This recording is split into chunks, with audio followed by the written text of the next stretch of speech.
I am resident of Coleman for YouTube. Joel Staines, and it's my buddy Alan Gallant. We're here to talk some Dark Shadows. No, not Star Trek. We'll cover that tomorrow, hopefully. Uh, so, Well, we can go Dark Shadows on the Moon. I don't yeah, know. yeah, yeah. Listen. If there were Dark Shadows in space, I'd watch it. Why not? Hmm. It can't be worse than fucking Amityville in space. Okay, nothing can be worse than Nothing can be Amityville in space. worse. Yeah, that's right. That's right. Nothing can be as cheaply made too. Uh, um, what what do you think of our buddy Barnabas? Because he doesn't trust Dr. Julie Hoffman when she comes into the fray, Mm. and she's like, "I can help you." We know he doesn't really trust Willie, but he's got a he has a plan to get rid of Willie eventually. Yes. Um, do you think this is all from his dad kind of not doing what he promised, like killing him? Oh, yeah. Aside from the fact that he trusts no one because he's been locked up and his dad had something to do with that. Yeah, absolutely. I think there's sort of a double whammy going on there. He's been in the dark for 175 years, staring at a cross. Not a good attitude cultivator at all. So, and yes, I mean, he asked his father to drive a stake through his heart and just end it all. And of course, he couldn't do it. Uh, So he wakes up the next night, frozen by a cross in the dark. Not fun. I mean, this 175 more years of that. Mm. for the to get a little bit of a modern reference here for Dark Shadows fans, like, okay, if you went to Vegas and you knew the character of Joshua Collins very well and how much of a prick that character is, thank you, Lewis Edmonds, you were awesome. Uh, Absolutely. Barnabas himself would bet money 1,000% my dad's going to do it. Uh, Yes. because I mean that man's pretty cold blooded. Yeah. I mean, he wouldn't bet that his mother would do it or his sister, No. but his dad, he would damn sure lay money on that, and so would Yeah. anybody else. But guess what? We would all be wrong. Yeah. Let him down again. Let him down again. Jeez. What what are you going to do? What do you think is the defining moment for Joshua where he just goes, "I can't do it"? Um, I think when he's faced with it, when they have that final conversation, it's Mm-hmm. happened somewhere in there. He can't bring himself to promise it. He's still considering it maybe, but he can't bring himself to promise it, and he can't even do the deed of locking him up in the coffin and saying, "Go ahead, Ben, do all this." Yeah, Ben does it. Um, so yeah, it happened. I mean, he was certainly the concept of "we must end your curse," and he shoots him to try to do it, and then when he realizes he can't be killed that way, um, something starts to click then, I think, even Mm-hmm. though he's horrified by the fact that my son is a bloodsucker. Um, but there's still a great deal of hesitation after that fact when he realizes that, dude, you can't kill him with regular bullets. And then he tells him how he can kill him, and it's like, oh God, I don't think I can do that. So there's a couple of places where he starts to hesitate with that. Yeah, they. Barnabas warns him not to express love for him because that will be the end of him. So, but he's almost there. He Yeah. feels sorry for him by that time. But the problem is he's running around killing people, and so he's got to stop him somehow. So that's what Collins happened. Porch Strangler. Yeah, absolutely. That's the thing too. Like you have Lieutenant Nathan Forbes that says Barnabas is a Collins Porch Strangler. It's like, well, yeah, but you're sort of missing the bigger picture there. But it's okay. Um, he's gonna get his just dessert in the end. I think with Yeah. Joshua too, he loses his brother in the duel, obviously to Barnabas. Mm-hmm. He loses his daughter. I And the mean, daughter too. Yeah. he's Everybody's gone except for Barnabas. yeah, and he So only that's uh, another reason why he probably can't bring himself to do away with it. Millicent isn't his. That's his niece. He's Mm-hmm. got his nephew Daniel, and it's like Daniel. Barber, like he just can't bring himself to do it. And it's like here's a guy who's literally when Jeremiah was shot, um, I mean Joshua I think was a cat, but once he came around and found out about it, and Barnabas was wanting to like get with Josette again, he's like, oh yeah, sure, like no big deal, like business as Yeah. usual. And it's like, Yeah. dude, your brother got Yeah. duel, dude. Yeah. Like, Well, I think his sense of propriety made him angry with Jeremiah for running off with Josette anyway. yeah, So, I yeah, mean, the ultimate thing for him was to protect the family name, and that's scandalous, hugely scandalous. As was having a vampire in the family, which is why he ended up putting me in the secret room. Um, but yeah, so that I mean, Joshua has a lot of different things going on. He's like you say, he's a bit cold blooded.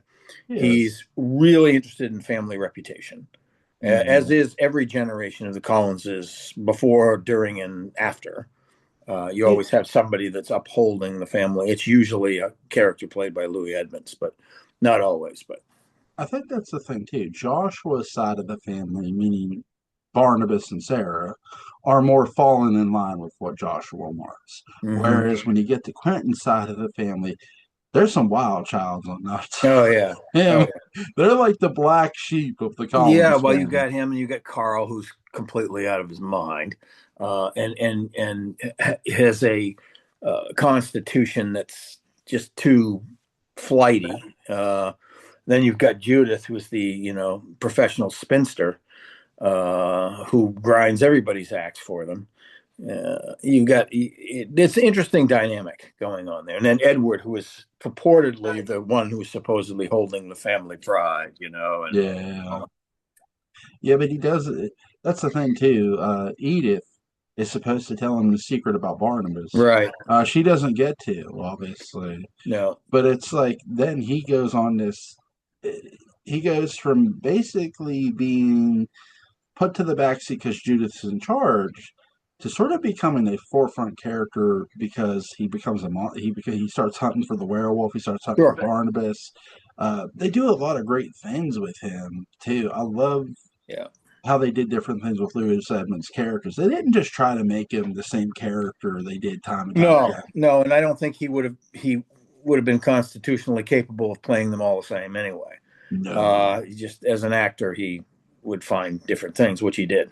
Found some hugely different things. Plus, the writing was really good for Edward, really, and for Joshua as well. Yeah. I think Yeah. those two characters were the best written. Roger, he kind of morphed, and the writers kind of went in different directions with him because they weren't going to have him be the chief suspect in whatever mystery or whatever, and they weren't going to make him be the cold father after a while anymore either. So that's the character that kind of floats around a little bit more. The other two characters have strong purpose, and strengths of character, I think, for the most in terms of Edmund's characters. If if they would have did a mummy storyline, who would you have wanted to see play a mummy? The Oh, mummy bring back case. Robert Rodin. Why? Yeah, Why not? yeah, You great know. actor too. Mm-hmm. I mean, he did such a great job of playing Adam Frankenstein's monster, Yeah. basically. But it was such big range. I mean, he went from not speaking to learning, having to act to learn how to talk. Yeah. And I think he just did such a great transition. Getting to work with Jonathan too, you Yeah, know, it's an excellent development. He bounced off of also Nancy Barrett. He got a lot of scene work with her, well, yes. and also Humbert, who is a fine actor as well. All the people he worked with are great actors, and I think that just bolstered him and being a pretty good actor himself. But Patrick has mentioned this before that the development of Adam, he doesn't get as much credit as he deserves for developing that character. Yeah, and he absolutely should too. I mean, because he just does such a bad. You're right. Him and Carolyn in the Great House when they're in the room when he's goes from being a boy to being a man, and Nancy Barrett sells it to Professor Stokes. Yeah. what a scene! I mean, because Yeah, Robert, I mean, here's this big dude, Robert Rodin. Like he was a basketball player for God's sakes. 6'6", I think, is what he Yeah, he was. was Yeah, huge, yeah, and it's like holy hell, like little Nancy Barrett, little yeah. It Carolyn, was like 5'2" or something. Yeah, right? She yeah, has to get and out of there. and this big. She's like, very very slender, uh, I slight build, very very pretty young woman at the time, and certainly a, a powerful actress. But very small physically. you know who I would have tried to convince to do would have if they couldn't get Robert because he did do a great job as a stuntman, and he was a stuntman initially. Was Hmm. James Arness? Uh, Yeah, that's he right. would he would have been a great mummy. Yep, He that's was. true. I mean, he'd already played some otherworldly characters. He played the Mhm. Thing from another world and Yep. done that. So yeah, he could have been Yeah. easily if he hadn't already been busy with Gunsmoke at the time, which He he was very. was very busy with Gunsmoke Yes, at he the time. was. Can you? That's the thing. Can you imagine? Because the reason he gets picked, John Wayne recommends him Hmm. to that. Like Yeah, they wanted John Wayne. He's like, no, but there's this other guy you need to. He could yeah, do the role. He could yeah, do the role. yeah. I don't Uh, think John Wayne wanted to get into a TV series at all, except to guest star once in a while, but that was it. So right, because yeah, guest stars got paid good they money. got paid well. He would get paid better than most. He would get paid beyond scale, no doubt about that. But also, his movie career was still going great guns at that. In the 50s and into the 60s, he still would. I mean, won his first Academy Award in '69 for God's sake. So he was still big time. I remember watching the Andy Griffith show, and as I'm in reruns, and as I'm watching it, I'm watching Don Knotts pop on TV everywhere. Like he was on Step by Step, he was Hmm. all over the place. Yeah, I mean, holy hell! Uh, yeah, yeah. Certain of the film and television stars were everywhere, even back then. Now, of course, film stars, it's no big deal to be in a television show. Back in the day, unless you had a ironclad career in films, you didn't do television at all. You're afraid to, because it was considered do less, but not anymore. Not anymore at all. So, the character Dr. Julia Hoffman. What's something you'd like to see? Like if they ever like left enough open where they could have had make mention of the character for a new series, not necessarily bring the character back, but mention her and some of the things she did yeah. outside of Barnes. What's something you would like to see mentioned that they maybe didn't necessarily play with her in the series necessarily? Well, I mean, I think her abilities as a detective with Barnabas, the two of them were actually. I mean, there were certain storylines where it became certain episodes were like detective episodes. Hmm. And so I think that's an underrated part of it. A lot of people like to focus on the would they or wouldn't they romantic aspect of the two of them. That's still pretty popular Yeah, thing. I always thought that the tension was what really made it. And I yeah. think that probably Grayson and Fred would probably say the same thing. It was just that was perfect way it was. They were going to be really close friends, but that was how it was going to be. They were going to be, the detectives that unmask the real villain and so on to protect the family.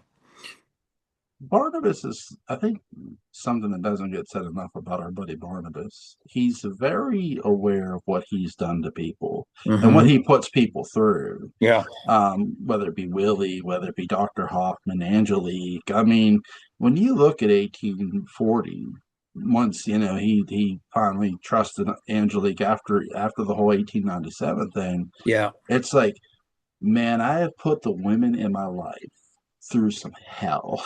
yeah. Seriously, yeah. There's some realization there. It was also, I mean, it was also a good practical function of the soap opera because they were going to wrap up the Barnabas thing anyway towards the end of 1840.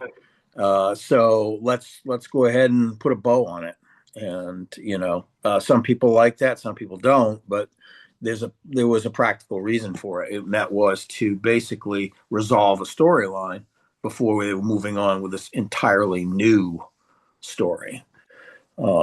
And I think that was a good outcome, actually, that he actually realizes, at least to a certain extent, that his attitude towards love and women in his life was kind of and immensely flawed. Actually, it was like he was always wanting what he couldn't have, and you know, from day one, really.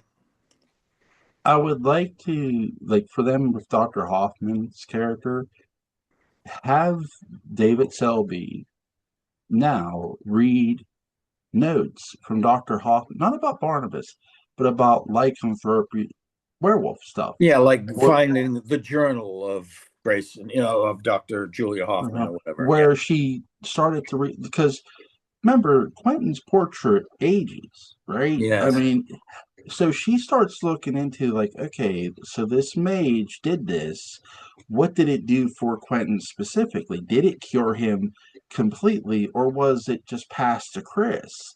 And so she starts yeah, researching all sorts of stuff, and she kind of finds the answer, and she writes it down for Quentin to read one day.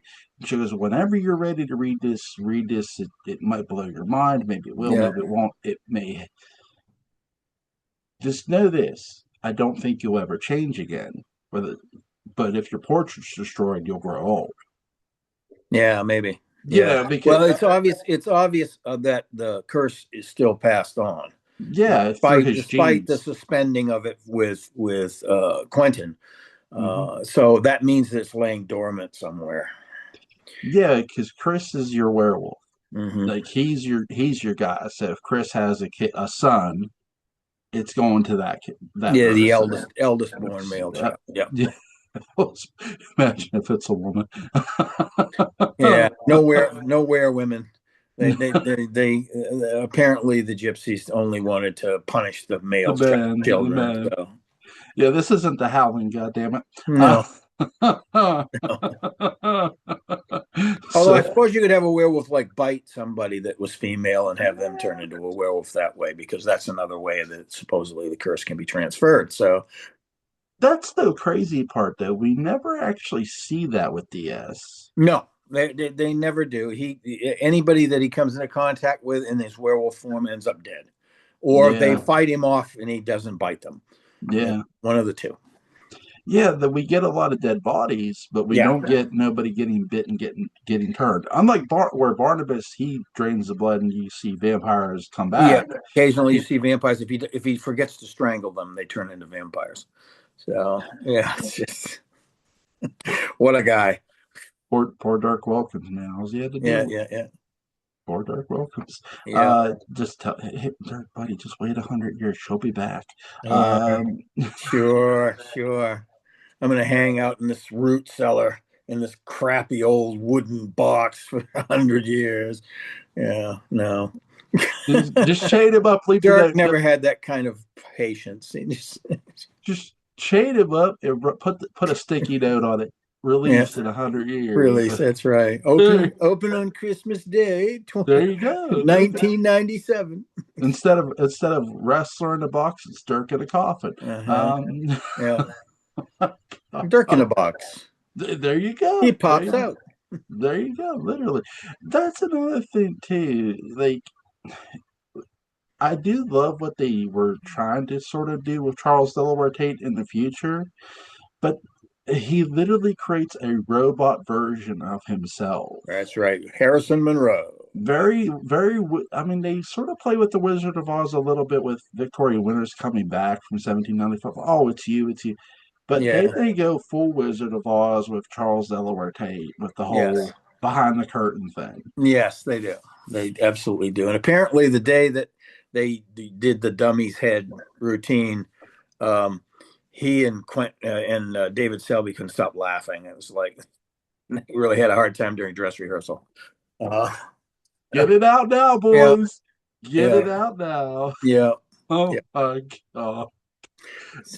I give him credit because I mean Because Patrick's talked about this. Dark Shadows can be an unintentional comedy, and when you do Yes. see that, I could only imagine David and them being like, "Don't laugh. The cameras are Yeah, all." because I mean, something's going to strike you funny when you're working that many days and on the same show. Something is going to strike you funny, and having that mannequin head roll across the floor is, that might do it. Well, it's like, okay, when Louis Edmonds is watching Amy and David carry a chest out to Barry, he salutes him, and it's funny as fuck. Yes, it is. It is. It's just like you said, it's unintentional. They're playing it straight, but at the same time, there's something absurd about it. It's like And like when you see, military honors. Yes. yes, and then when you see Quentin and Evan Hanley summoning the devil, and then they see a figure, you literally see David's character, David Selby's character, Quentin faint, He faints dead and away. it's funny. Yes, it is. It's you're not expecting that to happen, is what it is. Yeah. It's those moments in Dark Shadows that can be unintentional comedy, Mm-hmm. you know. Absolutely. Some of the most serious segments will have a moment sometimes. So they gave us Jekyll and Hyde in parallel time. They did. What's something in regular time? Do you think we would have got maybe a slasher? Because we get the Colin Sport Strangler in 1795 We Barnabas. do, and they could have done something like that Yeah, again. I mean, obviously, I think it was Days of Our Lives. About 15 years later, had the Salem Strangler. So yeah. there was that sort of impetus to do those kind of stories. They certainly would have. It shouldn't certainly wouldn't have been a far cry to do that, and then have maybe people suspect Barnabas of doing it or whatever, but it's not him; it's somebody else, and so then you have to have that detective story again with maybe he and Hoffman. Do you think because Dark Shadows they get into the pentagram, they Yeah. do seances. Do you think we would eventually saw a Ouija board? Oh yeah. I mean, why not? I mean, it would have been just another entryway into the world of the supernatural or time travel or something. I mean, Yeah. they used a lot of things as conduits Hmm. to have a supernatural experience for the audience and for the characters. So yeah, I don't see why not. That would have probably made as much sense as anything else that they had done up to that point. You, they would have had the little man the little thing moving by itself. Right, right. Once a question was asked, you wouldn't have you they the cast member the sorry the actors wouldn't have seen it as their characters, but the audience would have seen let you know, hey, there's danger Hmm. coming. Yeah, Like and then it moves back. It moves it back so it doesn't know that it's coming. That would have been fun. yeah. Because you could have played with that a lot of ways. Absolutely. You could have had various things happen because of it, like maybe it opened up the portal and Nicholas Blair returns or something like that, or any number of other characters that we'd seen. Patofi or something comes back, which would be very cool. I think that would have happened probably eventually anyway, that they would have had him come back in some form or other if the show had gone on for, any length of time in modern time in particular. We we see time travel methods differ here with Dark Shadows more than any other Mm-hmm. place. They don't Yeah. necessarily use machinery. No, We there's no have science fiction there's no about time science. traveling here. It's all kind of supernatural energy of some kind. Yeah. Even You, the stairway through time, which he purports to arrive at sort of scientifically, also has an element of the supernatural attached to it as well. yeah. That's the thing too. Like they don't. We have the E chain. We get Victoria Winters. We do a switcheroo. Victoria Winters switches places Seance. with Phyllis Wick's seance. Yeah, We get the E chain. Barnabas wills himself back in time, and that's no, right. I'm not making that up. No, Uh, he does. He does. He stands in the graveyard and he wheels himself into the past. Way to and go, he's a buddy. vampire again, That's which is right. yeah. It's way to go, buddy. Way to Hmm. go. Parallel time, it's just a room. You have literally a parallel room. Yeah. So there's no magic, but not necessarily, you know, a device. Yeah, it's some kind of anomaly. It's like a Yeah. tear. It's like a tear in the fabric of reality or something. You have the staircase, obviously, that you mentioned, Yeah. Clinton staircase. Hmm. Do you think eventually they would have used a machine? Oh, they could have. I mean, eventually, if the show continues in order to invigorate it, you might go more in the direction of science fiction. I mean, they did it with the Jekyll and Hyde thing. Yeah, Obviously, that's sort of a science fiction story, as yeah. well as being a morality play. But it's got science fiction because it involves a potion of chemicals and so on. Um, sure, I don't see why not. Maybe Professor Stokes stumbles across an infernal machine that Leonardo da Vinci had started building or something like that, and they decide to finish it because they have to go into the past to alter the course of history to save someone in the present, like they did in 1897. So there's all sorts of ways of getting to that point, I think. Where the I Ching is like a device that was brought through time in a sense, because again, Quentin had it Yeah. back in 1897. Yeah. You could have maybe another device that's really really old, and it's it's pulled somebody through time. Yeah. But that person came back. When that person came back, they never touched it again, Hmm. and have it be in London, and our buddy Barnabas is in London. There you go. That's right. Hanging out in Cadogan Square. Yes. All He's right, finally I'm gonna throw these there. You now and go. see if I disappear. There you go. There you go. Uh, oh my god, that's good. I like that. Where'd you get those, man? I made them. I just Nice. went to a craft store years ago and bought. You can buy the wood in little squares like this, and then I just cut it into the appropriate lengths, which are about a foot long, and then I painted the thingies on one side. Yeah, Nice. yeah, That's awesome. yeah. That's awesome. There's a lot of now. Could Dark you sorry, would Dark Shadows have gotten into the Headless Horseman, you think? Into what? The Headless Horseman? Well, they had a headless guy. Yeah, they did have a headless guy. They had, They yeah, had Judah Zachary, Judas so Acker, it wouldn't be like they hadn't ever tried anything like that before. yeah. Um, yeah, he could. I mean, again, if time goes on and the show sustains, you're probably going to have it slow down a little bit. So every once in a while, there'll be like a cool storyline like that, and then the rest of the time it'll be a little bit slower moving. That's usually how soap operas go. Dark Shadows was an exception to that rule. It wound up to 100 miles an hour basically in terms of plotting and things happening per episode. And there's still a lot of stuff, literary stuff, popular culture stuff that you could exploit, and that again is one of them. I don't know if they'd go that far or not, but it's it's an American classic story, obviously, of the supernatural. It's been around for a long time. It's been around since, well, almost since Barnabas was a human being. So, you could probably play with that, maybe alter it a little bit, do things with it to make it original to the series, which is what they did with a lot of the classic literature anyway. Yeah, and there's things they could have played with too in the past. They could have played with sea monsters and stuff like Hmm. ancient sea monsters. Because the Leviathan are supposed to be this ancient race of creatures. Yes, You could have played subterranean creatures. Yeah. right. You could have played with. They could have played with that in a sea like a Cthulhu or whatever, Hmm. large squid or whatever. They could have played with that in Dark Shadows for sure. Yeah. I would have loved to see that. I love pirate stuff though. So, um, Yeah.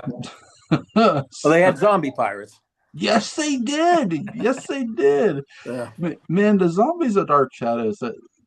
I know one was a wrestler, but they are just so cool. They come up. I like how they just there to grab people. They're not there. They're not the George A. Romero They're zombies. They don't. not brain eating zombies. Uh, They're just sort of zombie slaves to to whatever they're told to do. Whoever holds the charm over them. right. And when you watch George A. Romero's Night of the Living Dead, like you see him eating the meat, like the meat's like Yeah, from a meat factory, but yeah, they're eating the flesh. They're not eating the brains.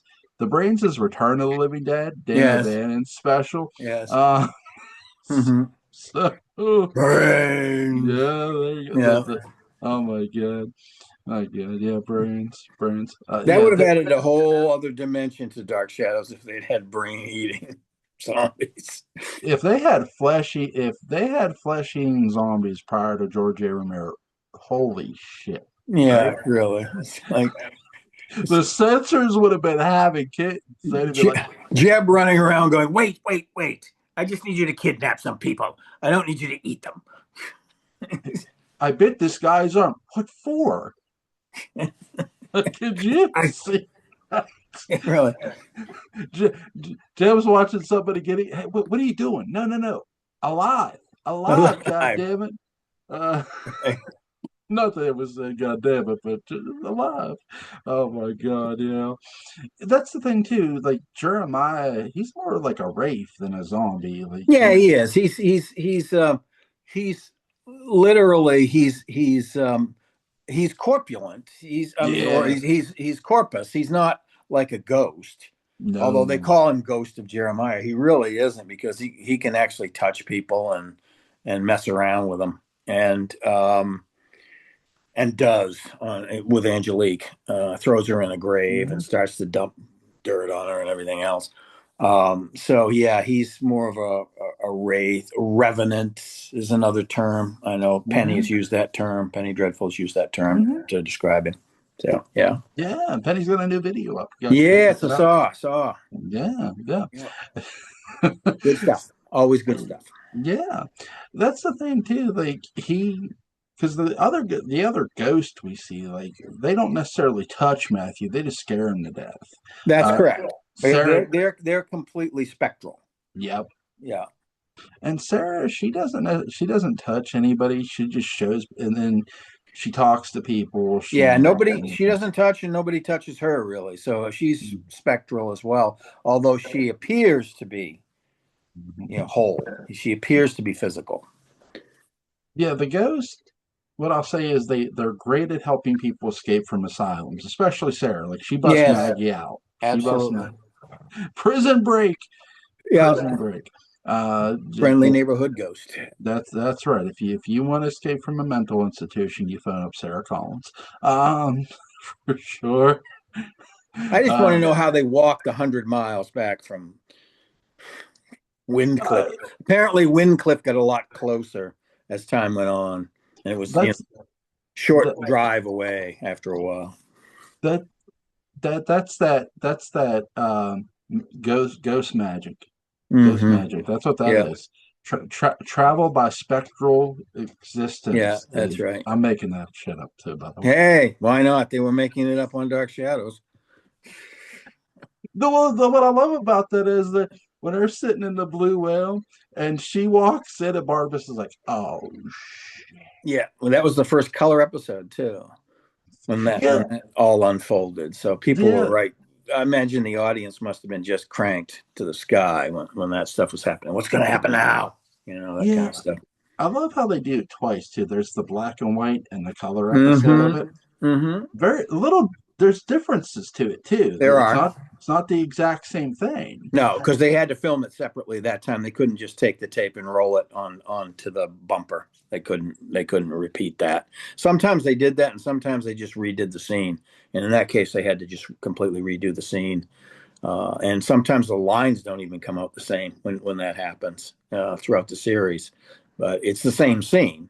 It's just that they decide, okay, we're not gonna cut the tape. We're just gonna redo it as the beginning of the next show. And sometimes depending on how, if there's a complicated stunt or something like that, then they'll use the tape over again, like with the werewolf coming through the glass, the window at the Evans cottage. When that happened, they went ahead, and I think they just, we don't want to do that gag again. It's going to cost them a lot of money. So they did the first part of it before the fight. They just repeated the tape, and then Mhm. they came back after commercial and finished the fight. Mhm. So that, what they had to do, of course, because they had black and white cameras, and they weren't going to be shooting again for a week because it took them a week to redo everything, bring in the color cameras and redo all of the, all of the lighting and everything else because it was going to be different with color. So they had to film that one way and then come back and film it another way again. So yeah, it was cool. It was really cool. It was a really great episode to see all the color too, because the blue whale is fairly colorful. People were wearing colorful clothes, and so it was like almost make your eyes bleed if you had a color television set after watching it in black and white for so long. That's something like when the 2012 movie was first announced, when they were announcing it, Mm-hmm. I had one wish, and my wife said, "What's your one wish?" I said, "Let it be in black and white." Yeah, that would have been cool. Like even Absolutely. like if you're starting it in the past, have Mm-hmm. that be black and white. When you get to the future, put that in color. Color, right? Like have the Do a Wizard transition. of Oz trick with it. Yeah, Yeah, yeah, yeah. yeah. That I would be think that'd have been so neat to see. absolutely. And I still think, by the way, they could do that with a Dark Shadows movie Yes. one day. That would be really really cool. Yep. Again, awesome. So I think something the color episodes really did really well is they made Cy Thomasoff's sets pop even more. Oh yeah, it was. I think he claimed in interviews that he had always designed them for color anyway. They never had to do anything with the sets in terms of making them more colorful. Not like what they, like with the what was it with the monsters, the set was pink because it Yeah. read better on black and white film. Um, they didn't have to do anything like that with Dark Shadows. He just envisioned it in color to begin with, and so that's the way they went with it. I think they had to set dressing, probably some of it had to change, and some of the costuming had to probably change a little bit too. And when you look at the sets too in black and white, they still look great Oh, they look too. fantastic. I mean, they're three-dimensional sets. Mhm. They were absolutely cutting edge for daytime television. Totally cutting edge. He was like he just designed for a nighttime show, something that was three-dimensional sets, realistic looking sets, um, something that the cameras could do some forced perspective work on and make it look even bigger than it was because it's limited space in the studio. He was already, as somebody that was a really good designer and a visual engineer, he just knew to do that. Yeah, it's really cool too. I mean, Yeah, it is. I love how because when you watch the Evans Cottage set go from black and white to color, and you're Mhm. seeing how like the Afghan colors thing, and you're seeing the couch, and Yeah. especially the girls and guys' outfits with the Hmm. sets. It's Yeah. like it's a whole new world now. Yeah. It felt like I've with I mean I've got some photographs that were taken when they were still shooting in black and white, and they're full color photographs, and you can see the sets are the same. They made them that way in anticipation, I guess. Hey, if it ever goes to color, we're ready to go. yeah, it's really cool too. I love Yeah. how when they did Rose Cottage, Rose Cottage Oh, looked like the miniature. Yeah, yeah. worked. It was fine. There's nothing wrong with it. It was kind of cool. And I Uh, love how they did it when they did it, not just the miniature, but the dollhouse as well. yes. Effect, Yeah. Yeah. really cool. Hmm. Yes, scarier than anything Amityville ever did. Um, Yes, actually. Well, you're involving kids in possession and all that thing. That gets creepy. That's creepy stuff. Yes, much right, better than Amityville, especially on the moon. So, right. Could you imagine if Dark Shadows does it? because we've seen David.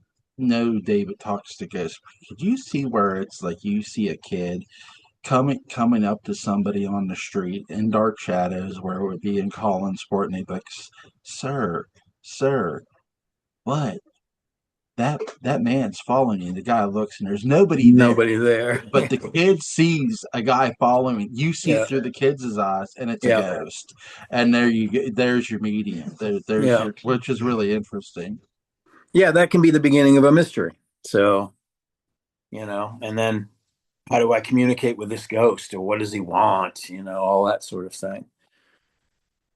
Yeah, Yeah. right. They could have did something like that. That'd have been really cool. It's something they could Yep. still play with. There was still a million different stories they could do. I mean, we're rattling off, a dozen of them right here, and that's why I never thought that it was like, oh well, we ran out of stories. I think they got burnt out, maybe, and Yeah, certainly Dan Curtis did. He wanted to go make films, but yeah, it wasn't for lack of imagination or the ability to write new stories. yeah. They could have did the Wendigo. I mean, God. A lot of stuff, man. I mean, Yeah, there's so much stuff out there, and they had all of those texts available to them, classic stuff and more obscure stuff, and you know, and again, they could also reprise some of the stories that they did, like bringing Potofi back. yeah, yeah. I mean, the fact that that character's still out there too. Yeah, I mean, they left it open when you found his glasses, and it's like, oh, okay, so he made it outside. Guess he Yeah, didn't burn up in there. one of the oldest horror tropes. Nobody, they're alive. Yeah, it's also it's a soap opera trope too. Trope two, yeah. Yeah. He went over the cliff, yeah, but they never found the body. And he shows up 6 months later.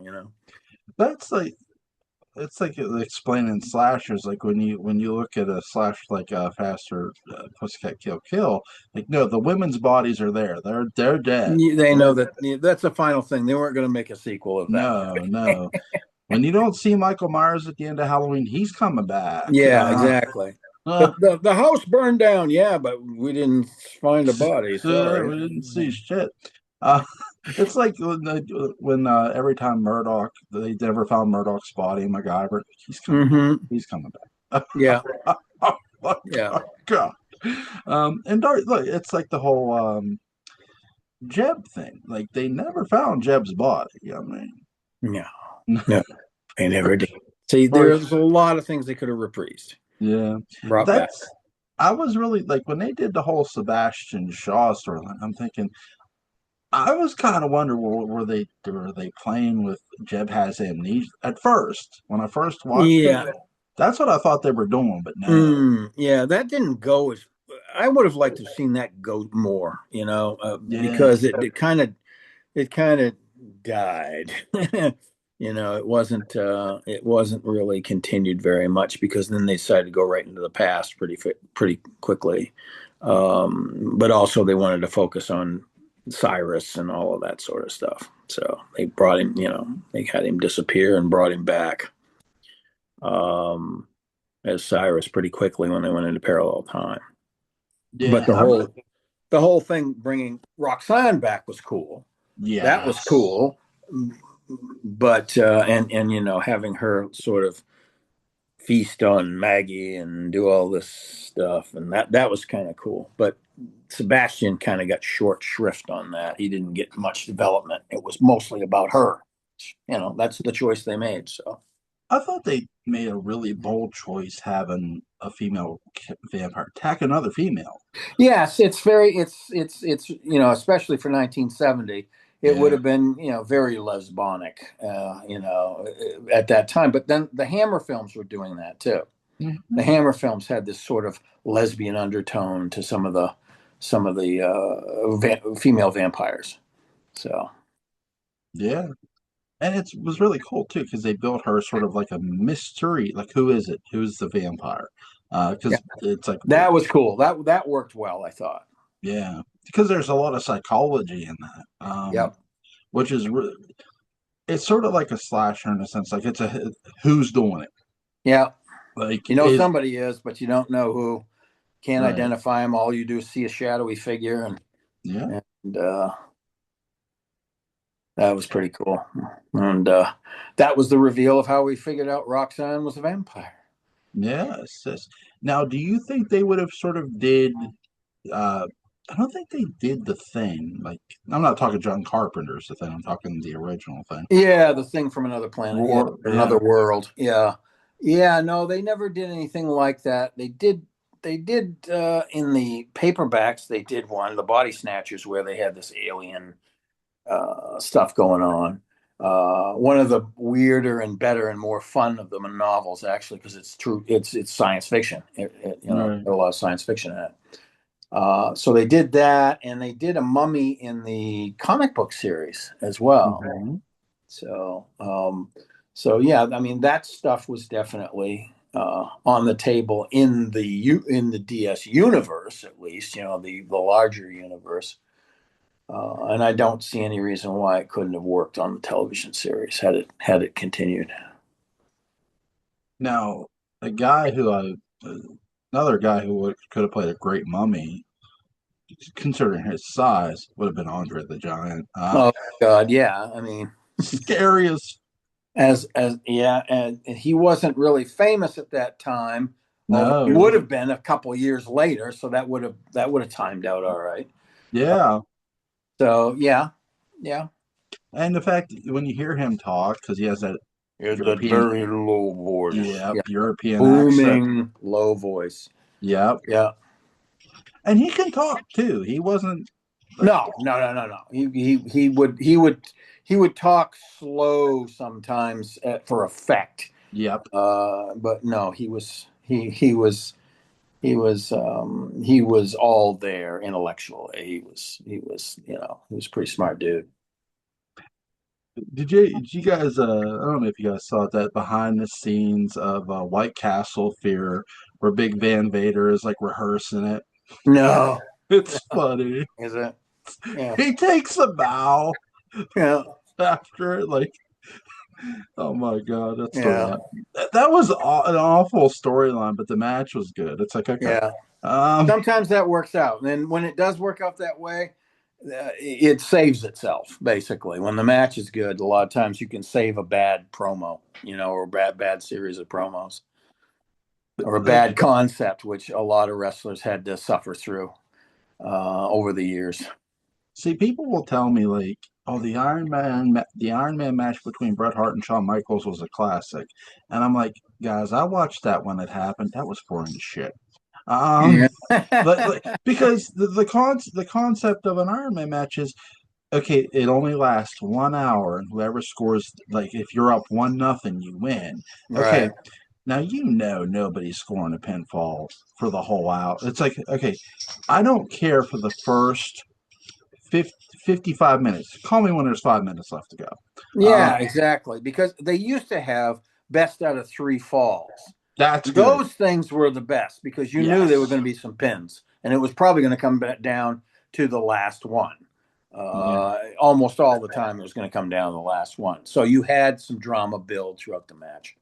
Yeah, the 2 out of 3 falls, that shit's good. Yeah, But the Iron Man matches, no, no, not those are usually. no, There rarely do you have like two people that can sell and create things. Well, yeah. once in a great while you do, Like, but that's rare. and by the way, Brett and Sean were great performers. I'm not Yeah, taking anything away from them. no, It's just it's just the format. It's format, tough. It's right? hard. Yeah, it's Really hard like to sell it for like 45 minutes to an hour. which they did, but Yeah, still, but but nothing's nothing. No, no, no. Yeah, it's just that the real action is going to happen in the last 10 minutes. yeah, pretty much. That's what it's going to be. So, It's like a ladder match. Literally, okay, I get it. You can literally climb a ladder and grab the belt. That could happen. mhm. But no, no, not an Iron Man match. No, not at all. Here's one. Here's one for you. What Dark Shadows characters would you put in a steel cage match? There you Oh my God. Um, well, the body of Judas Zachary, uh, and because that'd be fun watching him try to grab a hold of people without a head. Yeah. Uh, um, who else? Adam. Yeah. Adam would be in there. I'm thinking of the bigger characters, and then the slicker, slippery characters like Quentin. Yeah. I don't see Barnabas in a cage, No. in a cage match. It just doesn't. He's like that's just below him. Uh, but Quentin, after a few brandies, would probably go after it. Um, then you'd have the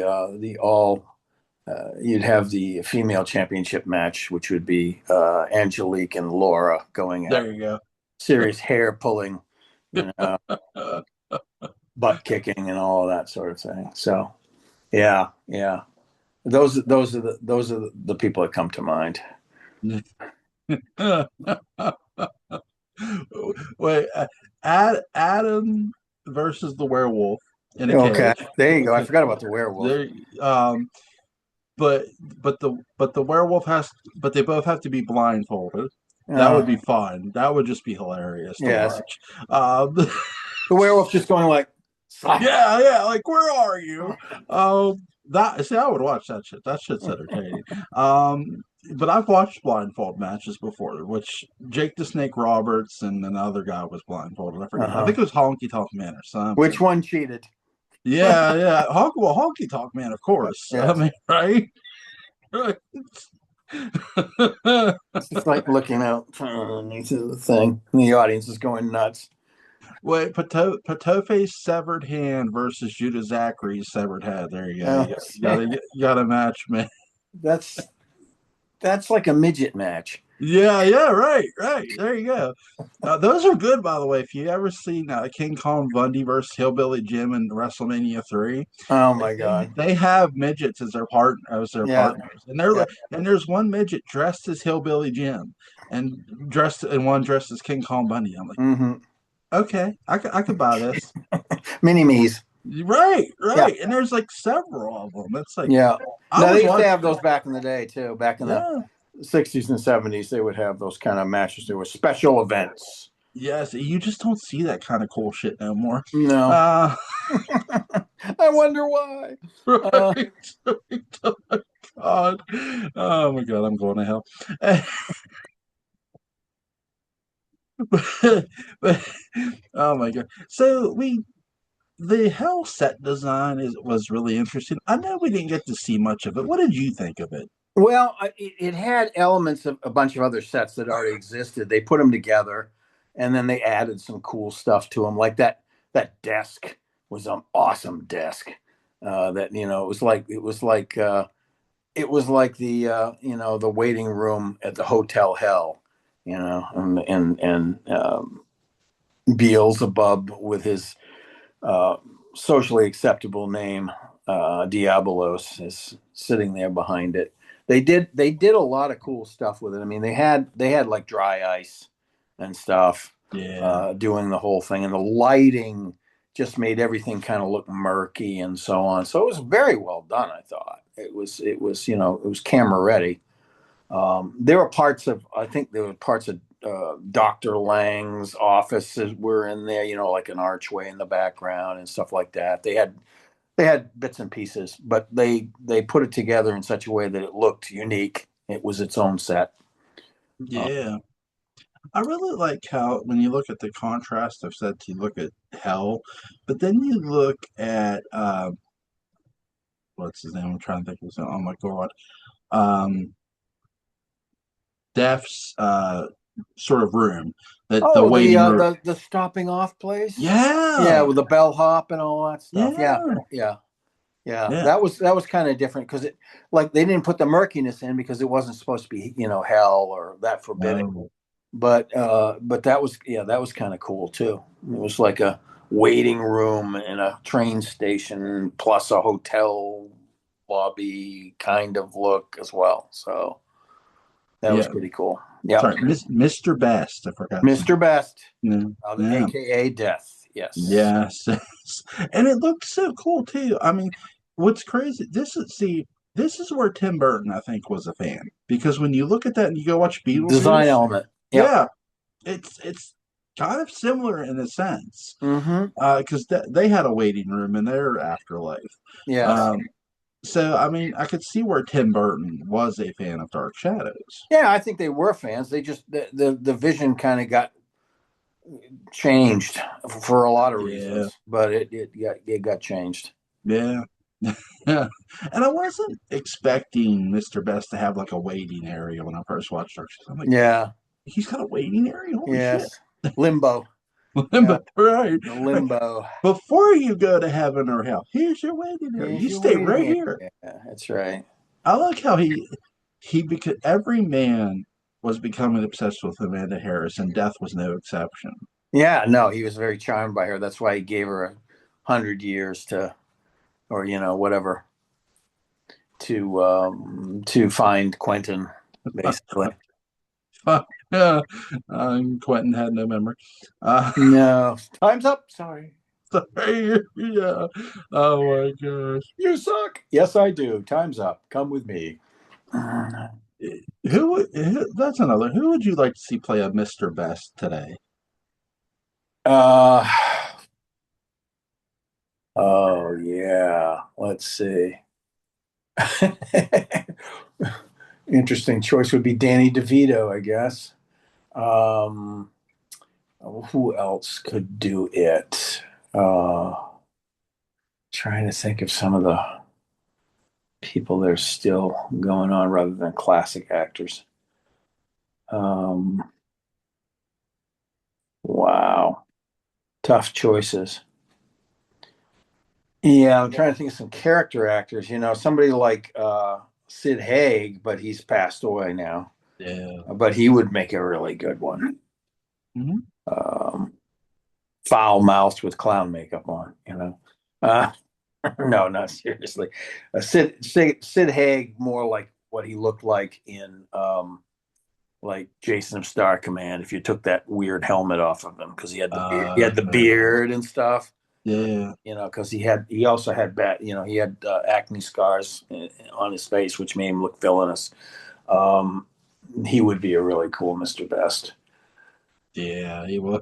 He would have. He was also in a movie with Christopher Reeve, I think, wasn't he? What's that? Sid Haig. He was in a movie with Christopher Reeve, I don't wasn't know. he? I don't know. It's possible. I mean, Sid Haig was in a lot of movies. Yeah, he was all over the place. Yeah, he was. He was. And yeah, the episode where you see the guy on a horse in the desert who's dressed like he has like a turban. I said that's Hmm. Sid Haig in Yeah, MacGyver, the yeah, original. yeah, So he's been around. He was yeah. around. Yeah. Uh, He did tons of television, and then, of course, a lot of films later in his career because of he was part of Rob Zombie's sort of ensemble of actors. So he got to do a bunch of stuff for him as well. So yeah, and anybody else? I mean, you could have some kind of weird kind of things like have Tom Hanks or something like that, because he could put on a sweet affect yeah, like the original Mr. Best did. Uh, I think he could do that for sure. So somebody that was an actor like that. So, and of course you had Brad Pitt who actually played Death. yes, he did. So you know that's another possibility there. Daniel Roebuck would be pretty good as a Mr. Yeah, Mouse. He'd be yeah, interesting. yeah, yeah. Um, uh, another our buddy Patrick McRae would be a great Mr. Best. Yes, he he would actually. would Yes, yeah, he actually. would. Yeah, Patrick would do a great job. yeah. I would watch that. I'd Hmm. watch that with bells on, man. I'm like, Yeah, yeah, absolutely, absolutely. I could see him. Um, it's like like if I'm going charm mixed with comedy, mixed with horror in a sense, Hmm. like sort of your in a weird way, like like a mixture of all three, I would probably go Robert Englund Yeah, because I mean, when you see Robert, you think one thing, Freddy, right, but when exactly. But don't he's have it, also done roles where he's been soft. yep, He's not don't been. harsh You don't and scary. you don't need a ton of makeup. Just No. Robert as Robert and Yeah. looking like he does, and that voice. Mm-hmm. Oh hi, like being real. Then like no, you're now you got to go with me. Yeah. That would be terrifying. Yeah. So Just sort of have it in the background there. yeah, that's it. So What's like, going to happen to me? Relax. Sit down. yeah, Yeah. have a seat. Seat. You're not going anywhere. No, right. My gosh. Oh my gosh. I'm trying to think of that other guy too who was what's his name? The guy who played Jason in the Friday the 13th remake. He also did Swamp Thing. Mears is his name. Oh, okay.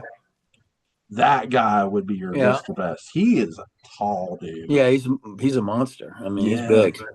Yeah. He by the way, WB, go to hell for canceled something. Go to hell. Hmm. Straight to hell. That was good. I was watching that, and then Yeah. it's like, no, it's gone. Um, Hmm. and he did a great job playing Swamp Thing. Did a great job playing Jason too. He was also in. He played a troll in Hansel and Gretel Witch Hunter, Hmm. and I knew it was he didn't do the voice, but I knew by the movement it was him. It was Case. It was Mears. Hmm. I'm like, oh my god, Yeah. great job, great Cool. stunt work. Yeah. Yeah, yeah. There's a lot of things Dark Shadows could do, but something they did do. uh, we've talked about the Leviathan, but building up to, I love how Oberon and what's the woman's name? I forget. Haza. Haza. We never see the Leviathan's form. We see the snakehead sort of figure thing on the Yeah. altar, but we never see their true form. What did you think of that? Well, I think two things. One, it would have been difficult to actually do it technically, Yeah. but and second, it's really scary if you don't see it because you can fill in the blanks in your imagination.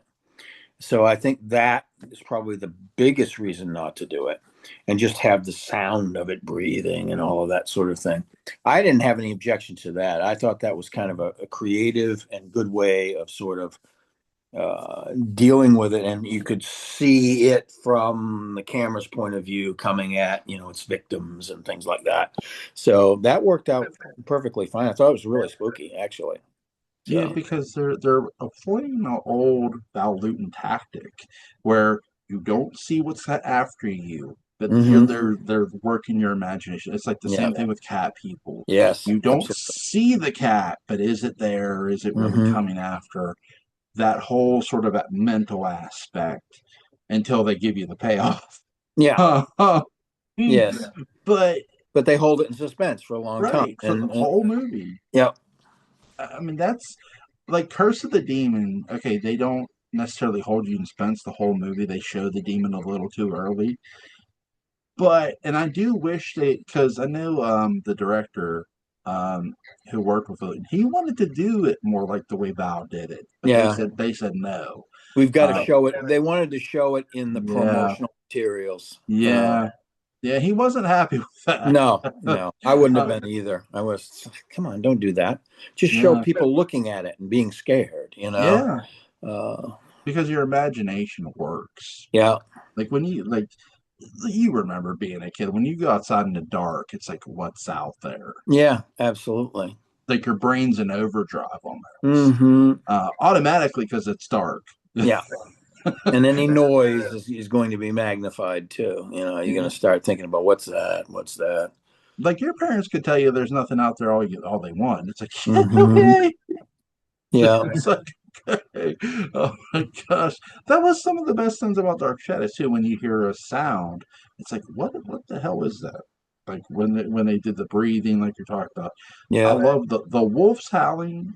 A part of Barnabas was very creepy. Oh yeah, That whole sound aspect. signature. It's Yeah, kind of a signature sound. So you had that, and you had the werewolf howl as well, which is a different one from the dog howl. And you knew that he's out there somewhere. So you yeah. get that kind of chilly feeling. just like you did when you were a kid, when you went outside and there were critters out there making noises. You knew they were out there somewhere. You just didn't know where they were. Are they going to come after me? That kind of thing. Yeah. Now we had an evil mage. Do you think we'd have just seen a straight up evil magician? Yeah. I mean, Evan Hanley was an attempted Yeah, he evil a little bit. magician. He was kind of not good at it, but No, he was kind no David Copperfield. kind of terrible at it, actually. Didn't even know what to do with a hand after he got a hold of it. So, except be afraid of it. Have you ever seen? Sorry if I cut you off. No, Have you ever seen the original Terror Train? no, I have not. I'm going to send it to you. Watch Okay. David Copperfield in that movie. Okay. Yes, David fucking Copperfield when he was a lot younger, Uh-huh. because the reason he took the role, he wanted to show off his magic. Sure. Good advertising for his Vegas act and whatnot. Sure. Exactly. I'm going to Yeah. send it to you. Give it a watch when Cool. you can. Sure. Uh, and yet, and Terror yet, Train. and yes, Jamie Lee Curtis is in it. Surprise, surprise. Of course. This is post Halloween, folks. Mm-hmm. This is when Jamie Lee Curtis was becoming the Scream Queen. She was the Yeah. Scream Queen, basically. Yes. And that's all the work she could get for a few years until, Yeah. eventually they let her break out. There's a surprise Western star in that movie. I won't spoil it. Okay. Uh, does a great job interacting with Jamie Lee's Mm-hmm. character. Cool. I think he steals the movie in a way. So does David Copperfield's character. But yeah, we see a lot of weird, cool stuff in dark shows. Some of the best things I think we see from the Collins family is how obsessed they are with the occult. Quentin, I got hit Quentin's brother in 1841. Desmond was not Desmond. I'm not thinking. I'm thinking of the wrong person. It's not Desmond Collins, is it? Desmond is in 1840. Yeah. Okay.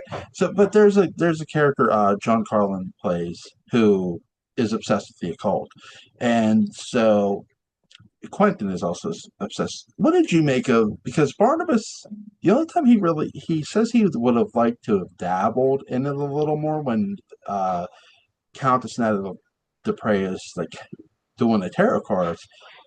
So that side of the family only thinks about it, whereas Quentin's side of the family they do it. They do it. Yeah. I mean, it's like uh, a lot of the establishment characters at Collinwood refuse to believe in it until it happens to them. Yeah. But then there's the black sheep of the family that are all involved in it in some way.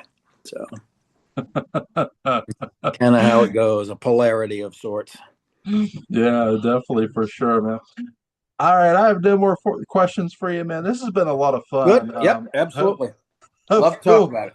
Well, yes, I watched that Star Trek movie twice. It's going to be an interesting discussion tomorrow Yeah. night. Yep. Yep. Linked. I am linked to Alan Gallant YouTube channel. Colin Sport After Dark is going to be in the description box. Alan, you have a good night, buddy. Take care, man. Take care. Bye bye.